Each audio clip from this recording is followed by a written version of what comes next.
जब आप छोटी बातों को लेकर परमेश्वर के पास दौड़ के जाते हैं, उदास होते, नाराज होते, ऐसे ऐसी बातों में आप परमेश्वर को कहते हैं। आपको मालूम है जब इस्राएली लोग मिस्र से निकले, उन्हें मालूम था मिस्र में हफ्ते के हफ्ते उन्हें मटन मिलता था, और जब एक एक हफ्ता, दो दो हफ्ते, चार चार हफ्ता जब उन्हें मटन नहीं मिला तो मूसा के ऊपर गुड़गुड़ाए, हे मूसा, हमें क्यों तू निकाल कर लेकर आए? हमें तो हफ्ते के हफ्ते वहां वीटा बनाते थे फिरौन राजा के सामने, और हम तो 8-8 दिन में हमें मटन मिलता था। यहाँ जंगल में तू क्यों लेकर आया? मारने के लिए। जबकि परमेश्वर ने समुद्र को 2 भाग किया, बाहर निकाला, पानी की जरूरत पड़ी, पानी के झरके खोले, और कुछ टाइम के बाद उनको खाने की आदत आई, मटन खाने की याद आई, और वो गुड़गुड़ाई। थोड़ा टाइम हो गया, गुड़गुड़ाई, समय पर नहीं मिला, गुड़गुड़ाई।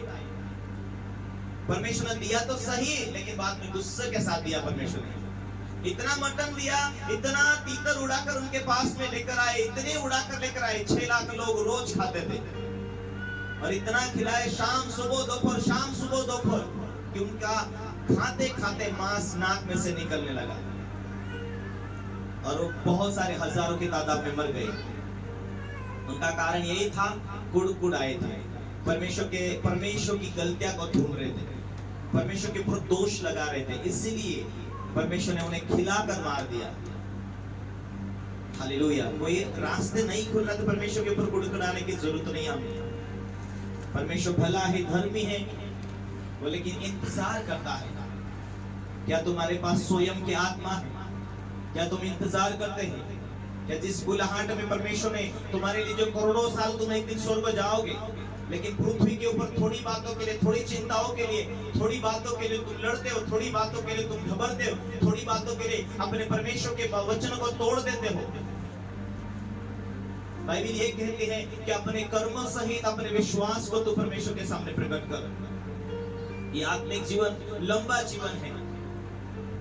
हालेलुया। संगति हमारा कायम की बनी रहे, प्रेम हमारा बना रहे। हमारा परमेश्वर का वचन कहता है जितना झुंड परमेश्वर को अधिक महिमा देने के लिए बनना चाहिए। Hallelujah, hallelujah. जब शैतान टेढ़ी बातें भर देता, मन में क्रोध की बातें भर देता है, तब हमारे जीवन में एक दूसरे को चिढ़ाते, एक दूसरे की हम कमियां निकालते, गलतियां निकालते, ढूंढते रहते किसके पीछे बोलने के लिए हमें कुछ मिल जाए। यदि आप पवित्र आत्मा से भरे हुए हैं तो परमेश्वर की आत्मा से भरे हुए, आपको डर लगता है किसी को निंदा करने के लिए, आपको किसी की बुराई करने के लिए नहीं, आपको डर लगता है, आप अपने हृदय में खोजेंगे पवित्र आत्मा।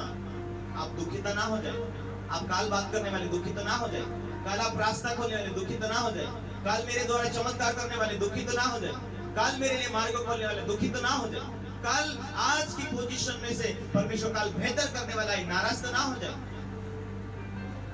अपना चाल चलन मनुष्य के सामने कितना भी अच्छा प्रकट करोगे, लेकिन रास्ता तो ऊपर से ही खोलेगा। पवित्र आत्मा तो जो है वो आपको स्वर्ग की ओर से ही आपके लिए मार्ग खोल कर आएगा। मनुष्य की गति यहोवा की ओर से दृढ़ होती है।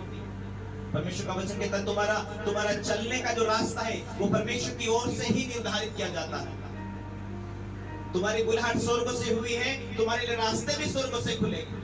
तुम्हारी बुलाहट स्वर्ग से हुई है, तुम्हारे लिए चमत्कार भी स्वर्ग की ओर से उतरते हैं। वही प्रभु आपके हृदय में, आपके दिल में बैठता है।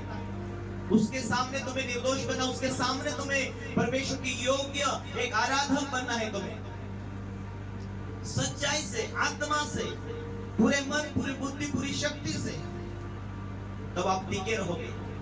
बहुत सारे विश्वासी आज इस बातों में भूल में पड़े हैं कि उसकी सामर्थ्य का पीछा नहीं कर रहे, उसके शास्त्रों का पीछा नहीं कर रहे। उसकी सामर्थ्य का पीछा करेंगे, उसकी सामर्थ्य हमें मिलेगी।